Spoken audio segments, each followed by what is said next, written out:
大家好，我是 Tony。今天的 Tony 开讲移师到室内举行，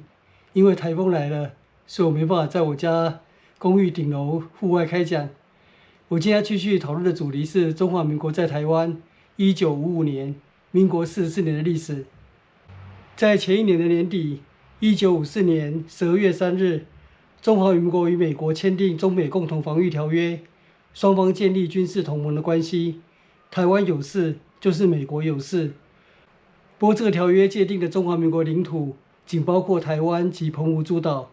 并不包括当时国民政府仍然控制的中国大陆沿海的岛屿。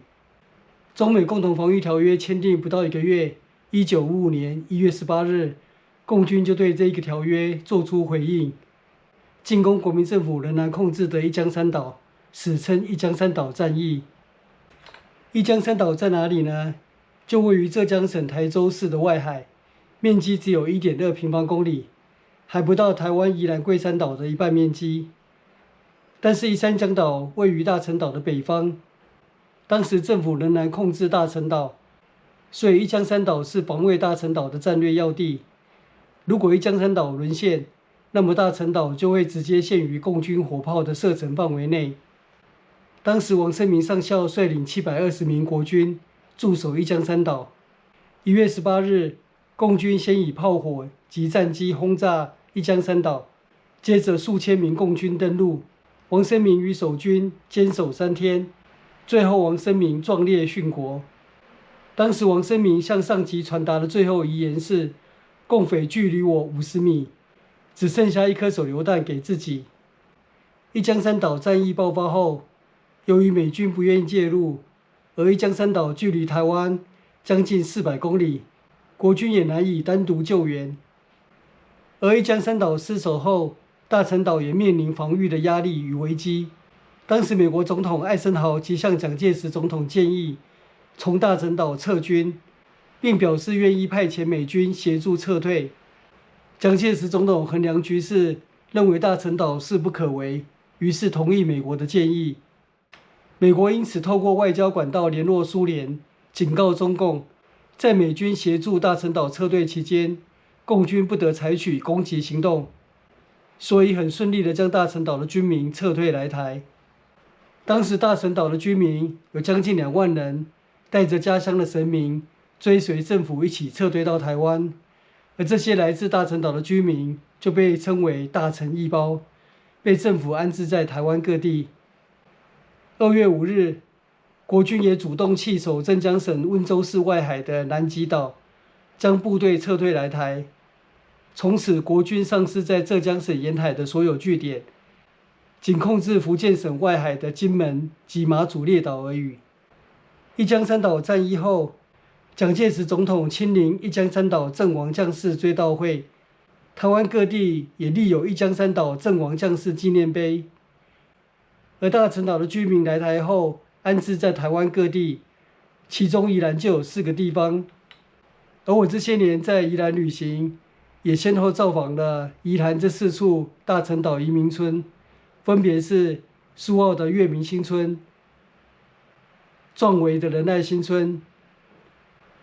头城大溪的忠孝新村，还有礁溪的成功新村。也因此更了解一江山岛战役这一段历史。而一江山岛战役确认了美军不再介入中华民国在大陆沿海岛屿与共军的军事冲突，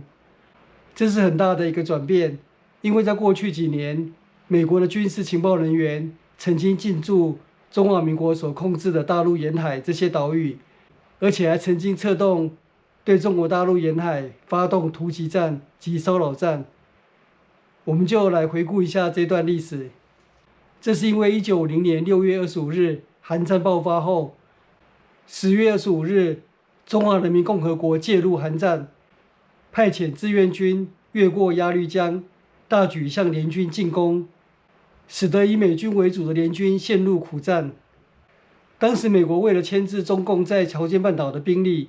于是由中央情报局 CIA 筹组秘密小组来到台湾，策划及执行突击中国大陆的任务，以牵制中共，使中共不敢抽离沿海部队前往朝鲜战场。这一个秘密情报小组成立于1951年2月，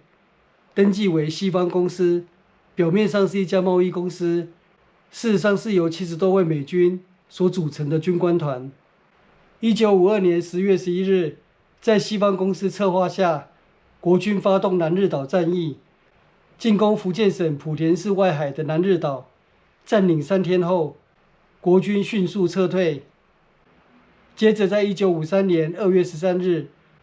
国军又突袭福建省莆田市外海的湄洲岛。当时岛上解放军只有一个加强连兵力，共约180人。国军以3000兵力突击成功，占领湄洲岛。然而达成任务仅24小时，随即撤兵，算是快闪的突击战。而1953年1月，新就任的美国总统艾森豪为了突破当时韩战处于焦灼的对峙状态，他于2月2日在美国国会发表国情咨文时，宣布将解除台海中立化，将不阻止中华民国反攻大陆。艾森豪的国情咨文发表之后，蒋介石总统就决定要发动一场大规模的军事反攻行动。然而当时共军汲取了南日岛、湄洲岛防守失败的教训，以积极强化沿海岛屿的防务及增援计划。1953年7月16日，由金门防卫司令部胡琏率领的1万多名国军进攻东山岛，史称东山岛战役。国军发动这场战役的目的，并非占领东山岛，而是属于突击战及骚扰战。预定攻占东山岛之后，在36小时之内撤退。不过，由于共军已有准备，岛上的防御工事十分坚固，国军无法攻占岛上的制高点410高地，而共军的增援部队已陆续抵达，所以国军只好在7月18日撤退。这次的东山岛战役，国军没有达成预定的军事目标，所以算是一场失败的军事行动。而共军则宣称东山岛战役是解放军版的金门古林头战役，解放军成功守住东山岛，报了当年古林头惨败之仇。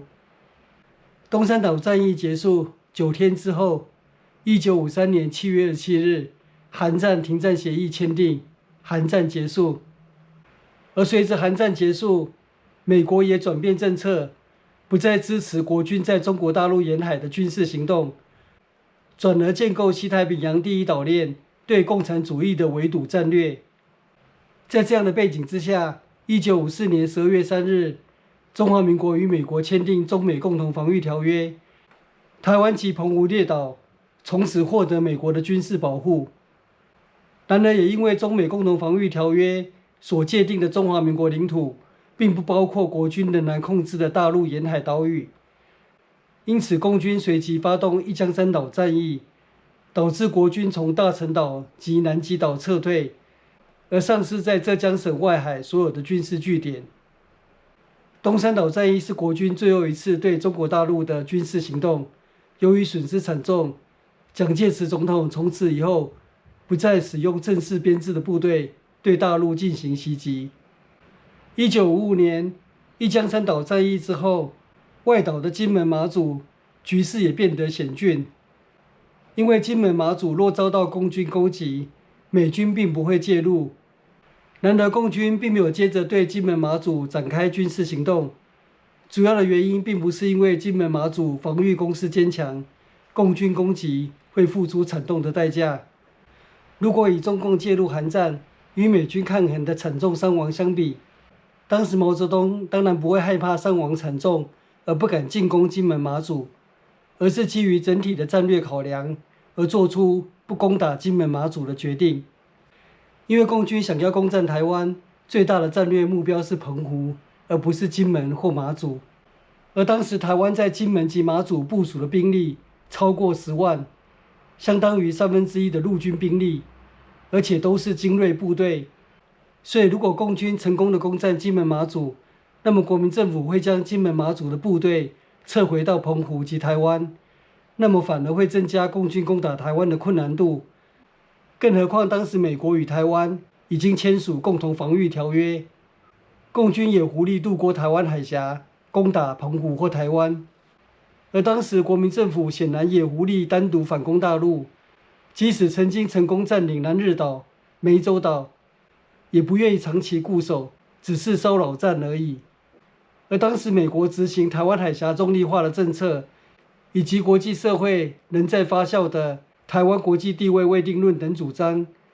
都使毛泽东认为让国民政府持续占有金门马祖是最符合中共利益，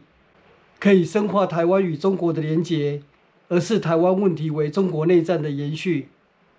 而对蒋介石总统来讲，金门马祖是绝对不可失守的据点，因为金门马祖已成为反攻大陆的重要象征，在政治宣传具有重大意义。如果金门马祖也失守，那么人民可能会认为反攻大陆已经绝望，那么中华民国在台湾一党专政的国民党就不能以动员戡乱为借口，而持续冻结国会改选，冻结实施宪政了。1955年的台湾外岛炮声隆隆，而台湾本岛因为中美共防御条约的签订，美军顾问团驻扎台湾，美国经济援助源源不断而来，民生难定。1955年这一年，行政院成立石门水库建设筹备委员会，由当时副总统兼行政院长的陈诚兼任主任委员，筹建当时东亚最大的水坝石门水库。这项计划获得美国经济援助，而从1956年动工。石门水库工程期间，美籍工程师进驻工地，在今日石门水库管理局附近的11份，形成一大片的美军宿舍区，现在已成为桃园市11份观光文化园区。而每年4月，使馆区大草原旁边的流苏4月雪美景也非常的有名，大家如果有机会的话，也可以去造访。我今天的同理开讲就在这边结束，我们下一集、下一年1956年见，拜拜。